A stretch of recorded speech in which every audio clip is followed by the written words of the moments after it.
The country of South Africa is approximately 2,000 miles away from Antarctica, a frozen continent with no communications and human existence.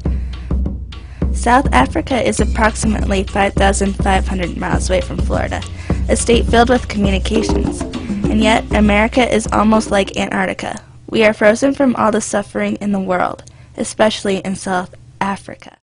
I didn't know South Africa was a country. I didn't know. In South Africa, there is suffering. There is no hope, because no one in the world seems to know or care. There is no hope. 3-year-old Mbango is an orphan. The only mother she'll ever know is her older sister, Lily. After their mother died, Lily has to take care of her 5 brothers and sisters and her own child. Things are painful now. I have a lot of responsibility, says Lily. Things are painful now. They were painful from the beginning.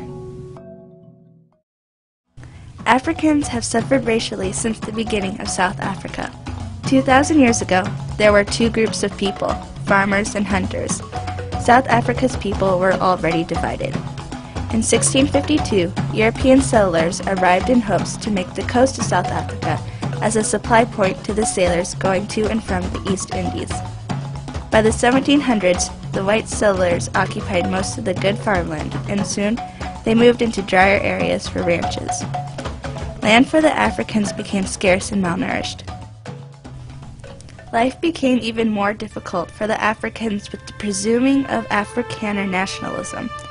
In 1899 to 1902, Afrikaner authors, people of European descent, stated that they were a nation unto themselves.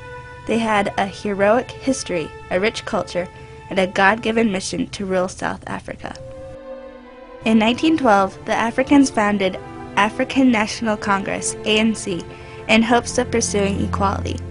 The Africans, other non-white people, and white liberals protested, but the government struck down each movement. Then, the most tragic day occurred on March 21, 1960, for the Africans. Africans were required to carry passes everywhere. Africans hated the system, so they urged each other to meet at the police station and demand to be arrested. 2,000 Africans came. Police attempted to scatter the mob, but the Africans threw stones in reply. Then, all hell broke loose. Police began to fire. A Time magazine article stated, "A woman shopper patronizing a fruit stand at the edge of the crowd was shot dead.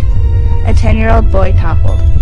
After 2 minutes, hundreds were wounded, 70 were dead, many were shot in the back. This was named the Sharpeville Massacre."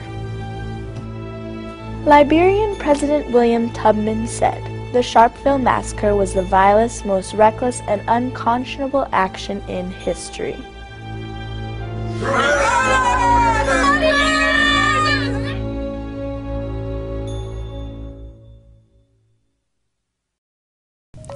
Because of racial segregation of Africans, most of them are unemployed. If Africans actually manage to get a job, their pay is minimum wage or below. If an employer doesn't want to be labeled as being segregating, they say they don't hire blacks because blacks don't have an education. The reason why most Africans don't have an education is because they can't afford it, because they don't have a job. Poverty of Africans is obvious. Just look at their home, look at their bare feet, see the suffering.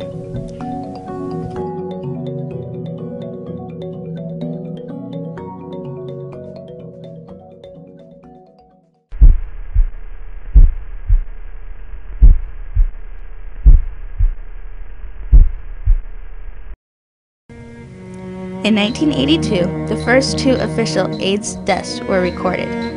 In 1989, Dr. Reuben Scher warns HIV/AIDS could become a biological holocaust.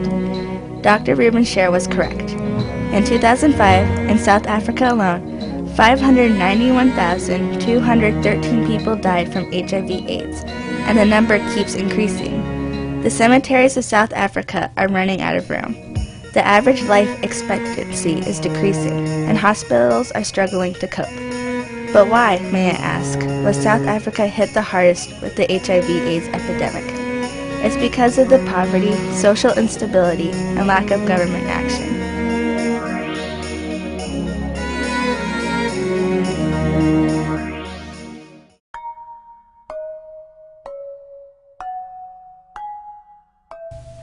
My sister is 6 years old. There are no grown-ups living with us. I need a bathroom tap and clothes and shoes, and water also, inside the house, but especially somebody to tuck me in and my sister in at night. As the bitter highland winter wind whips through the suburbs of Johannesburg, 10-year-old Moses, huddled in the doorway of a shop in Hillbrow, pulls another piece of cardboard over his body and takes a sniff from his glue bottle, hoping it will block out the cold and bring him some sleep.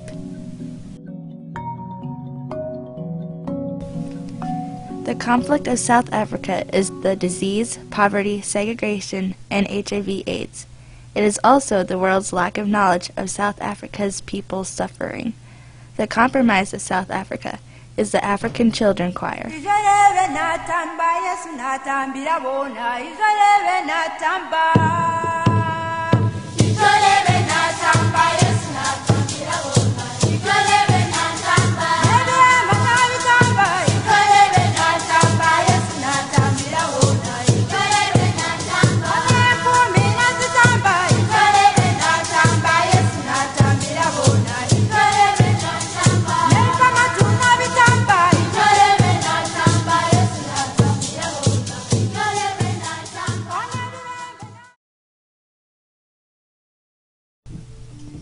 In 1984, Ray Barnett was in Uganda trying to free a Baptist from prison. While he was there, he saw Christians being brutally tortured and randomly slaughtered because of their religious convictions. He saw 150,000 Ugandan children starving to death. He saw street children digging through garbage cans, crying for something to eat. Ray Barnett had to do something. He was inspired one day when he heard a small boy singing. The idea of the African Children's Choir formed. Ray Barnett acted quickly. In 1984, 30 children who had lost both parents due to poverty and disease made up the first African Children's Choir. In 2001, South Africa started the program. The kids, they don't just pick kids, the organization picks kids who, after auditioning, of course, the organization goes into to see if the kids are kids who need help, you know, and the organization does pick kids who need help where the need is. That's where the organization concentrates and picks the children. The children's choir is made up of 7 to 11-year-olds who have lost one or both parents to poverty and disease. Every year, the choir trains for 5 months before they go and perform. They perform from California to Kenny Lake, Alaska. The African Children's Choir is South Africa's ray of hope.